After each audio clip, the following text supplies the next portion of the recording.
Je me souviens de ce jour comme si c'était hier, la pluie battait les vitres de l'église Saint-Germain-des-Prés. Et je tenais dans mes mains tremblantes une rose fanée, symbole de notre amour brisé. Sale chasseuse d'or, hurla la sœur de Coralie. Son doigt accusateur pointait vers moi, tandis que les murmures de la foule me transperçaient comme des lames. Avant même que je puisse répondre, le prêtre toussa nerveusement, et le monde s'effondra autour de moi. Je m'appelle Émilie. Et j'avais 35 ans quand tout a basculé. Née dans un petit village de Provence, j'avais fui vers Paris à 20 ans, cherchant à échapper à une famille étouffante qui ne comprenait pas mes rêves ni mes désirs. Paris, avec ses rues pavées et ses cafés animés, m'avait accueillie comme une amante capricieuse.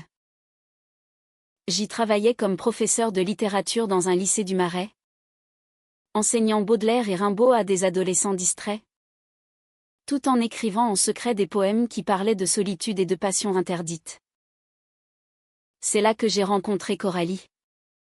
Un soir d'automne pluvieux, dans une librairie de la rue de Rivoli.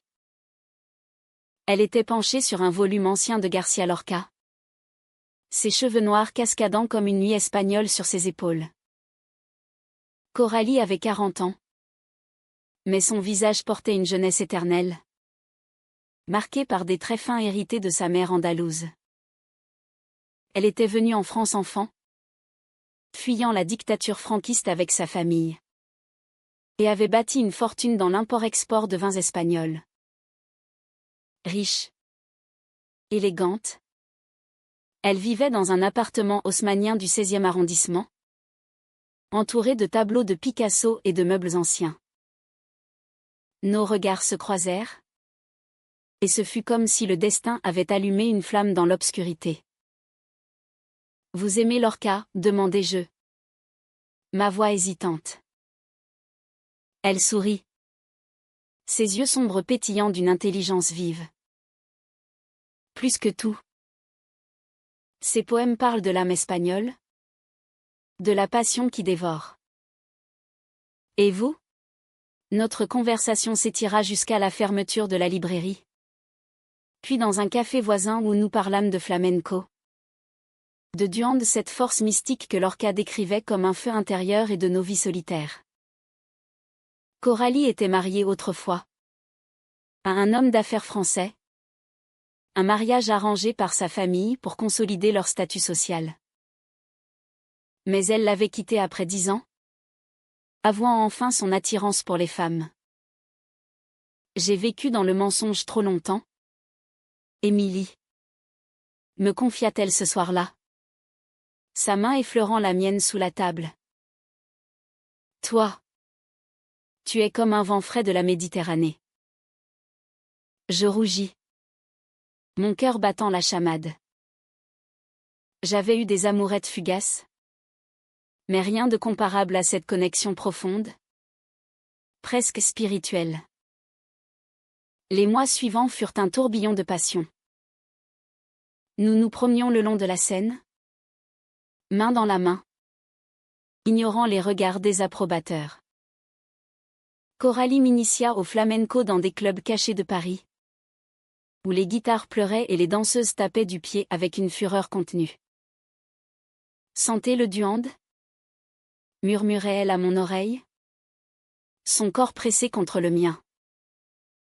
Notre amour était intense, teinté de cette ardeur espagnole qu'elle portait en elle, mais aussi de la mélancolie française que je lui offrais en retour. Pourtant, des ombres planaient. La famille de Coralie, conservatrice et catholique, n'acceptait pas notre relation. Sa sœur aînée, Isabelle, une avocate implacable, me voyait comme une intruse, une professeure modeste qui profitait de la richesse de Coralie. Elle t'achète. C'est tout, m'avait-elle lancé un jour lors d'un dîner tendu. Coralie la défendit farouchement, Émilie m'aime pour qui je suis. Pas pour mon argent. Mais les doutes s'insinuaient. Comme un poison lent. Coralie cachait aussi un secret, une maladie cardiaque congénitale, héritée de son père. Elle refusait d'en parler, préférant vivre pleinement. La vie est trop courte pour les regrets. Mi amor, disait-elle avec son accent chantant. Je l'aimais pour cela, pour sa force. Mais j'avais peur. Nos nuits étaient emplies de whispers tendres, de promesses éternelles. Mais le jour apportait des conflits. Isabelle multipliait les insinuations, accusant Coralie de dilapider l'héritage familial sur moi. Un soir, après une dispute violente avec sa sœur, Coralie s'effondra dans mes bras. Promets-moi que tu ne m'abandonneras pas. Émilie. Ses larmes mouillaient ma chemise. Je promis, ignorant que le destin nous réservait une trahison plus grande encore. Les rumeurs commencèrent à circuler dans les cercles mondains de Paris. On chuchotait que j'étais une chasseuse d'or, une opportuniste qui avait séduit Coralie pour son fortune. Coralie riait de ses ragots. Mais ils me blessaient profondément. Ils ne nous connaissent pas, assurait-elle. Pourtant, je sentais un fossé se creuser. Ma propre famille, apprenant notre relation, m'avait renié. C'est contre nature, avait dit ma mère au téléphone. Sa voix froide comme l'hiver provençal. Puis vint le diagnostic fatal, une complication cardiaque irréversible. Coralie me le cacha d'abord, mais je le découvris en trouvant des médicaments dans son sac. Pourquoi ne m'as-tu rien dit, criai-je. Les larmes aux yeux. Elle me serra contre elle, je ne voulais pas t'inquiéter. Laisse-moi partir en paix. Avec nos souvenirs. Nous passâmes les mois suivants à voyager, Séville, où elle me montra les racines de son âme espagnole, la Côte d'Azur, où nous nous aimions sous le soleil. Mais la maladie progressa. Coralie s'affaiblit. Et Isabelle en profita pour semer le doute. Elle te manipule, Émilie. Réveille-toi, me lança-t-elle un jour. Coralie, affaiblie, ne put la contrer. Notre amour devint un combat, empli de silences lourds et de caresses désespérées. Enfin, la fin arriva. Coralie mourut dans mes bras. Un matin de printemps. Dans notre appartement. Je t'aime. Émilie. Souviens-toi du Duande, murmura-t-elle avant de fermer les yeux. Mon monde s'écroula. Les funérailles furent un calvaire. La famille de Coralie m'ignora, me reléguant au fond de l'église. Isabelle, les yeux rougis mais le regard dur, prononça son eulogie, omettant toute mention de moi. Puis, à la sortie, elle m'agressa, tu n'as rien à faire ici. Chasseuse d'or. Les invités murmurèrent. Certains hochèrent la tête. Je restai figé. Le cœur brisé. Mais le pire était à venir. Le notaire nous convoqua pour la lecture du testament. Isabelle souriait, convaincue de sa victoire. Moi, je n'espérais rien. Seulement la paix. Le cabinet du notaire, rue Saint-Honoré, était une pièce étouffante aux murs tapissés de livres anciens. Isabelle s'assit en face de moi. Son tailleur impeccablement coupé contrastant avec ma robe noire froissée par le chagrin. Le notaire, un homme âgé aux lunettes cerclées d'or. Tout ça pour attirer l'attention. Mesdames, Commençons.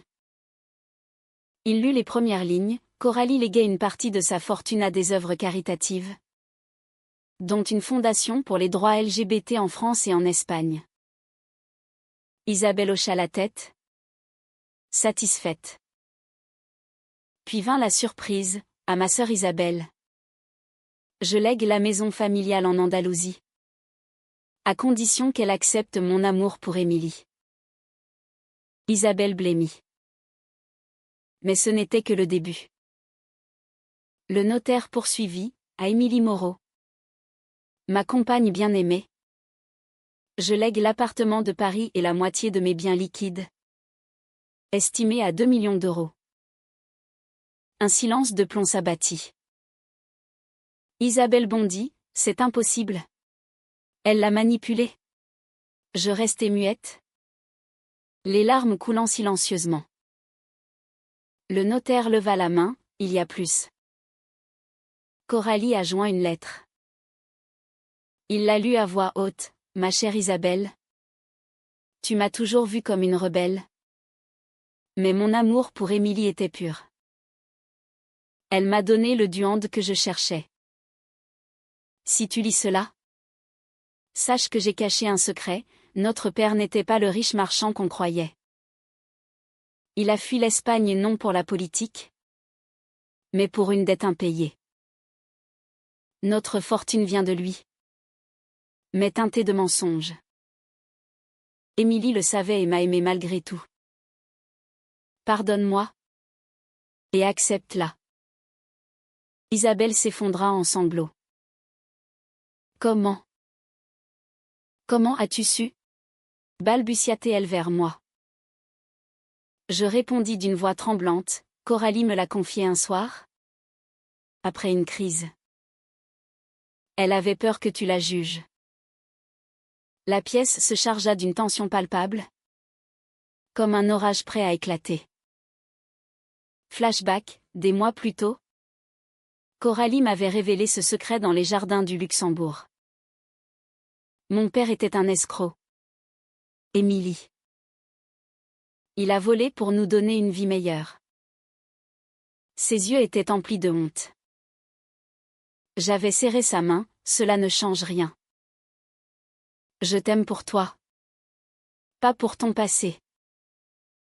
Ce moment avait approfondi notre lien, mais aussi semé les graines du conflit avec Isabelle. De retour au présent, Isabelle me regarda avec un mélange de haine et de confusion. Tu savais et tu n'as rien dit, accusai-je. Non. Elle l'ignorait. Coralie avait protégé sa sœur. Comme toujours. Elle voulait que tu vives sans ce fardeau. Expliquai-je. Isabelle secoua la tête, et toi? Tu profites de tout ça. Le notaire intervint, il y a une clause.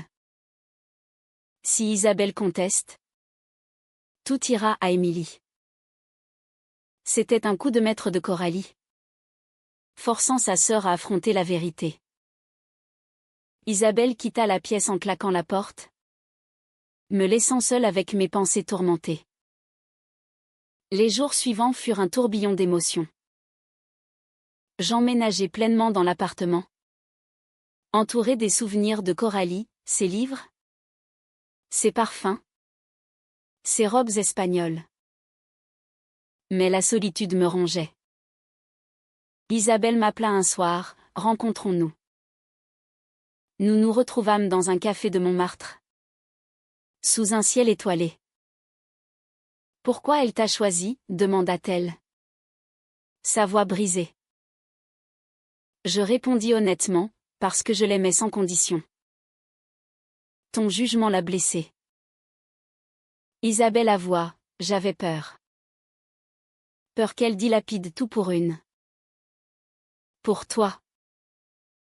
Les mots étaient durs, mais je vis la vulnérabilité derrière. Elle parla de leur enfance en Espagne, de la fuite vers la France, de la pression familiale. Notre conversation révéla des couches de trahison. Isabelle avait elle-même aimé une femme autrefois. mais avait renoncé par peur du scandale. Coralie était plus courageuse que moi, admit-elle, les larmes aux yeux. Je fus stupéfaite, pourquoi ne l'as-tu pas soutenue alors? Elle baissa la tête, par jalousie. Elle vivait ce que j'avais abandonné. Ce soir-là, une fragile alliance naquit. Mais les conflits n'étaient pas finis. Des amis de Coralie, influencés par Isabelle, répandirent des rumeurs. J'avais forcé Coralie à changer son testament. Paris bruissait de ragots. Et je me sentais isolée. Une nuit, je trouvai une lettre anonyme. Tu ne mérites pas son héritage. Rends-le ou regrette. Paniquée, j'appelai Isabelle. C'est peut-être un de nos cousins? Dit-elle. Ensemble, nous enquêtâmes. Cela nous mena à un oncle distant, avide de fortune. Confronté, il avoua, Coralie m'a déshérité pour toi. Ce fut un nouveau choc, révélant l'avidité familiale. Au milieu de cela, je repensais à nos moments intimes. Coralie et moi dansant le flamenco dans un atelier caché. Nos corps synchronisés dans une passion chaste mais ardente. Tu es mon Duande? Émilie, disait-elle. Ces souvenirs me donnaient force. Isabelle et moi nous rapprochâmes. Elle m'invita en Andalousie, à la maison léguée. Là, sous les oliviers, elle me montra des photos d'enfance de Coralie. Elle t'aimait vraiment? Murmura-t-elle.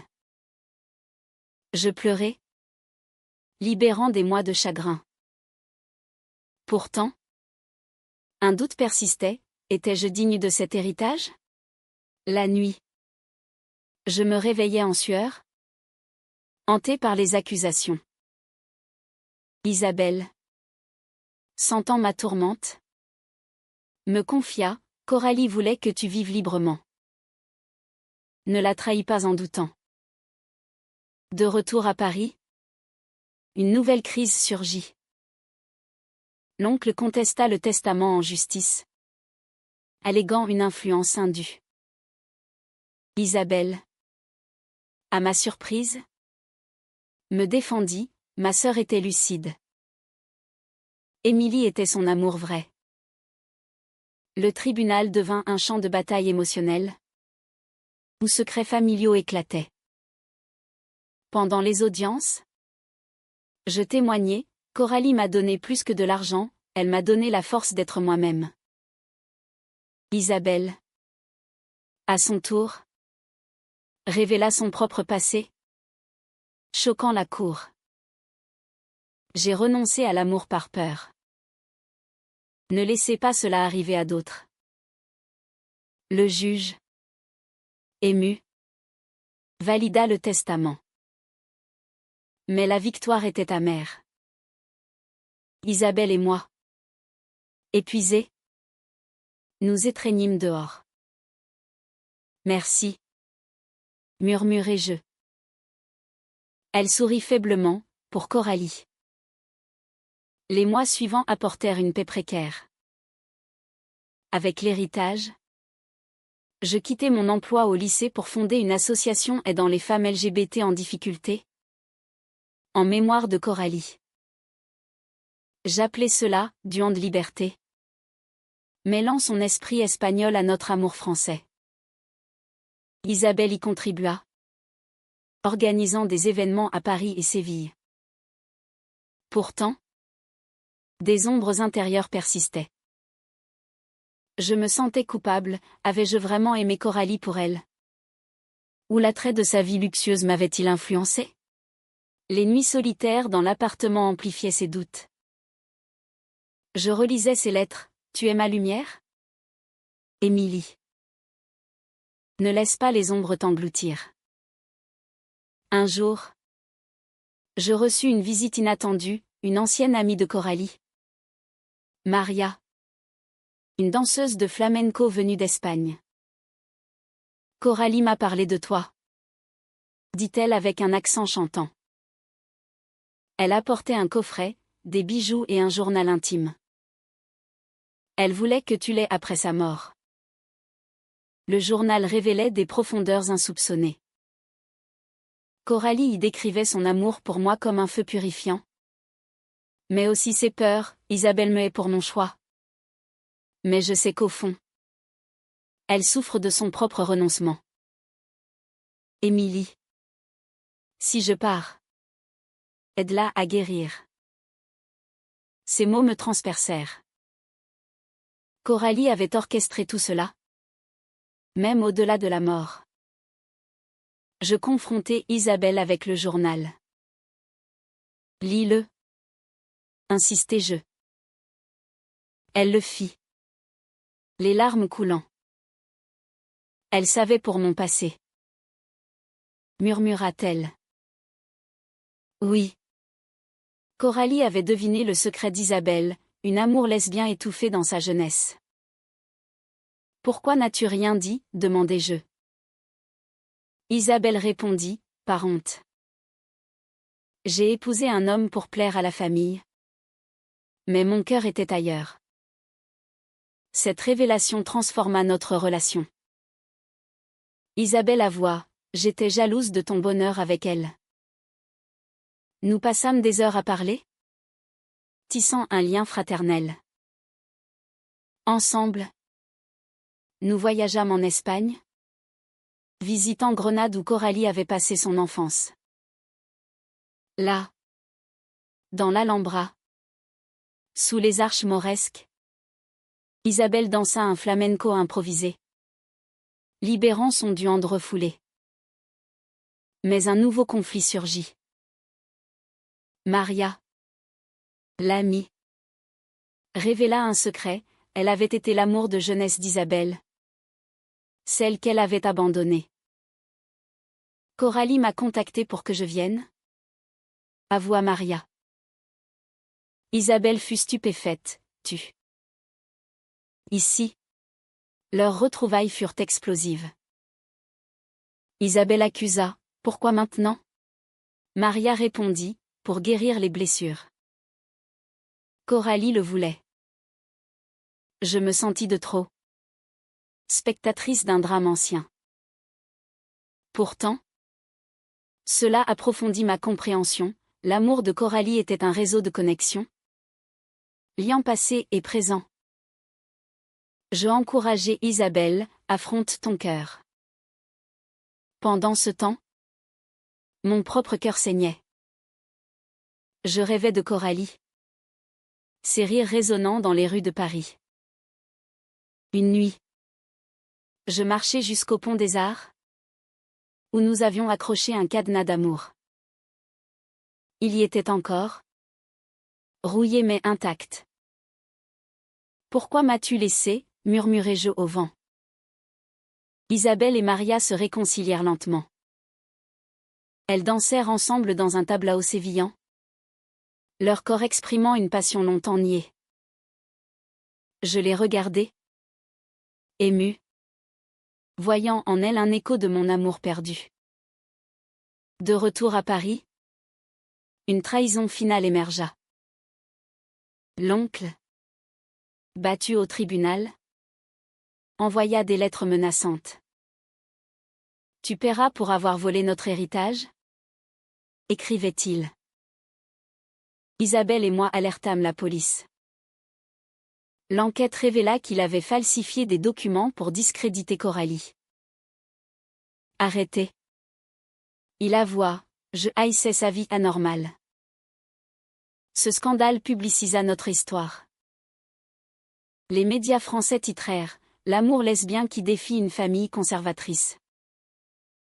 Des soutiens affluèrent, mais aussi des haines. Je reçus des insultes anonymes, me traitant toujours de chasseuse d'or. Isabelle me défendit publiquement, Émilie est la femme que ma sœur aimait. Respectez cela.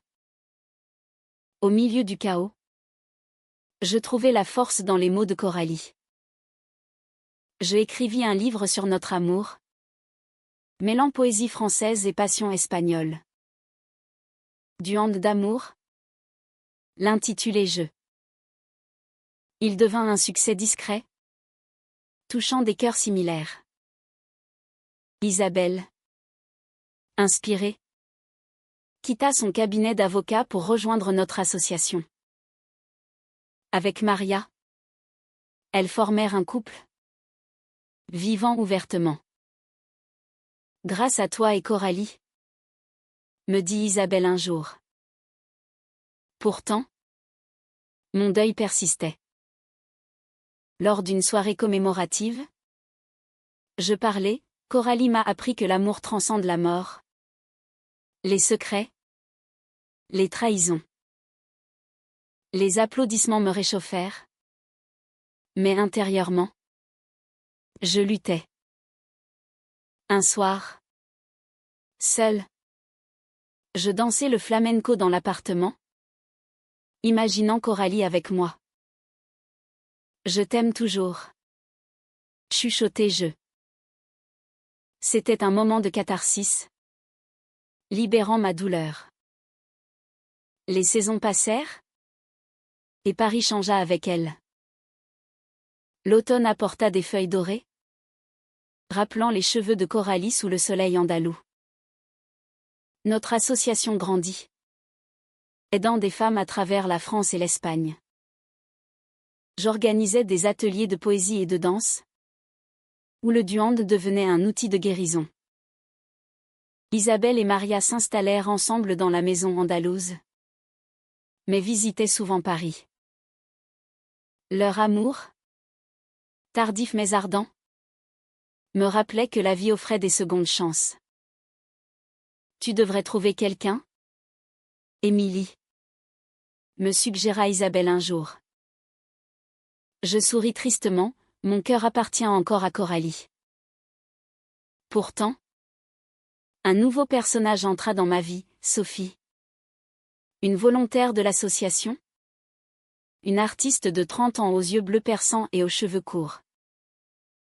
Elle peignait des toiles inspirées de Lorca, mêlant couleurs vives et ombres dramatiques. Vos histoires m'inspirent, me dit-elle lors d'un atelier. Nos conversations devinrent intimes. Sophie avait vécu un rejet familial similaire au mien. L'amour n'a pas de genre, affirmait-elle. Je sentis une étincelle. Mais la culpabilité m'entravait, trahirais-je Coralie? Un conflit intérieur ragea. Lors d'une visite au cimetière Père-Lachaise, où Coralie reposait, je murmurai, dois-je avancer? Le vent sembla répondre, portant un parfum de jasmin espagnol. Isabelle, sentant mon tourment, me confronta, Coralie voudrait te voir heureuse. Ne te punis pas. Ces mots résonnèrent.